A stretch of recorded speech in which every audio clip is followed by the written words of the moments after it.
Mimi sikujua kwamba hapa ambapo tulikuwa tunakuja hakuna wazazi. I didn't know about it. So nilikuwa natarajia kwamba tutatembea kwa wale watu ambao tumesaidia. Tumewapatia general assistance.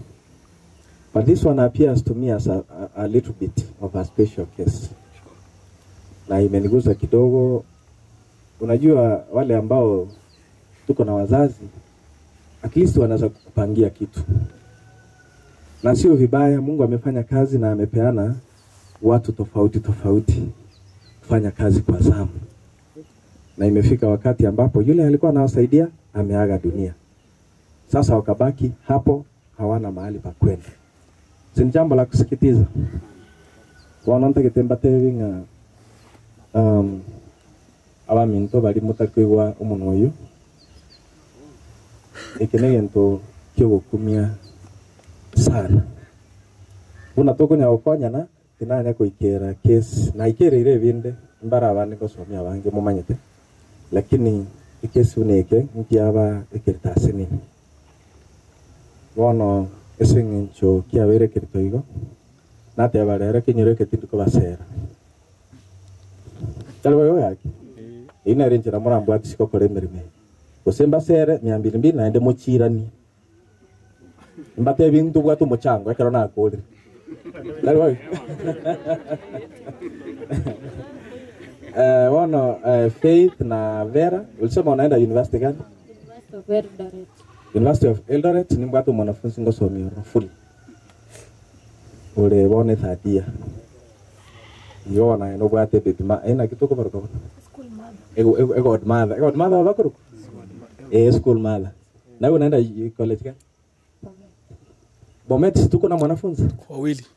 Tuko na wanafunzi watatu. Kuna mmoja huko muona anatoka pale Kiabonyoru, mahali inaitwa Chinunda. Wale wazazi wao walikuja juzi mpaka pale hoteli. So we have 3 students in at Bomet University. Sasa nitakuwa na wawili Eldoret na wale wa Bomet watakuwa wanne sasa. So I know it's difficult, hata sisi tulisaidiwa na watu. Mimi mzazi yako lipa school fees hata siku moja. Huo ndio ukweli wa mama. So mkisikia amesema amelipa mwambie nilikana, nilisema nilisaidiwa na watu. Si ndio? Na vile nilisaidiwa namna hiyo, ninataka kuomba mnikubalie mimi pamoja nanyi. Tubwatera na tokonya abana babere. Emyake goche ebere na bokonya na soira office. Kanya sawe wanchira na soira na bonko bai basari. Algo yokurwa office ya gavana. Lakini bono igabuna tuachaka already tigatoba beke tobaira ni school tima iti we can fall. Lakini ndagete saba umong na Karen. Ese ngenje na baiseke. Baiseke ma itendo bwati a lot of time. Buna balia abande omwisike no yo mubwika ngwa kan le fees direct. Ese ngenje ngina tali normal lakini naende na committed immediately naende ngacha. So these 2 girls because tobwati moibuli naende no kana one side. So mheshimiwa nataka kuomba mimi nitawa facilitate. I'll pay fees directly to the college, but this upkeep uanzishe, alafu wakiendelea kugrow tutakuwa tunawapatia pocket money wakifungua shule. So for now, Monday I don't know how busy you are. Monday mwanze na huyu enda uombe mwalimu VC tuone kama watawa readmit baada ya wao kukosekana. Alafu kimaliza Monday, Tuesday upumzike, Wednesday uje upeleke huyu.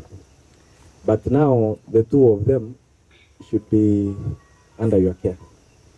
Kama unataka niwapeleke Narok, niwapeleke FL. Tutakuwa na mama hapa kesho, so tutazungumza na yeye tuone wakati mwingine kama kuna a lot of pressure we can join wanakaa. Lakini nimekuomba kwa unyenyekevu ukae nao kama wasichana kwa muda mfupi. They are now grown girls. They are above 18, but they need a bit of guidance mpaka wa mature, so that they mature. But as for the college fees, hiyo mniachie, nitashughulikia na hii mambo ya kuanzia, then mambo mengine yatafuata. So that's the end of the story today, and may God bless you. Asante sana. Pia mono kigima.